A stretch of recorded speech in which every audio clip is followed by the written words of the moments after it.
బ్రహ్మాండంగా ఎదురు గడుపుతున్నావు. ఒక్క వత్సర కాలమే నీ చెత్త పని చేస్తాను. చదువుకొని నాకు ఇష్టం పని చోటుకి వెళ్ళిపో. సరే అనుమానం వస్తుంది. మా నీవే వంటలు చేయాల్సిన అవసరం లేదు. మా ఇంట్లో వంటలు చేసేవాళ్ళు చాలా మంది ఉన్నారు. వారికి ఎప్పుడెప్పుడు ఏమి వేయాలో చెప్తా ఉంటే చాలు.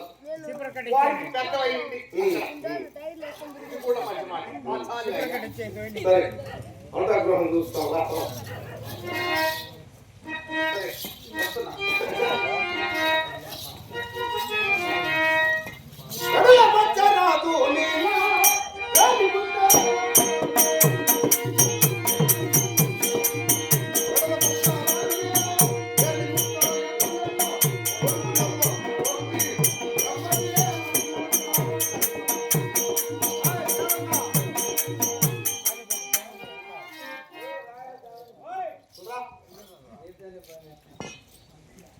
వంట చేస్తానని అంటే దానికి ఏం కావాలో ఏమైనా ఆలోచన లేకుండా వంట చేసేస్తా.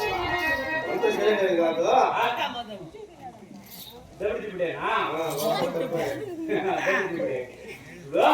నువ్వు అడిగి సార్ ఇచ్చే నువ్వు వంట చేస్తానంటావు. ఏం కావాలా? ఒక్క రోజుకి వచ్చి 7 పుట్లు బియ్యము. ఏం కావాలి నా ఒక్కరికి? ఒక్క పూట 7 పుట్లు బియ్యమే మహారాజా. దూరదర్శనం పంపనాశనం 7 పుట్లు బియ్యమే సస్తావే.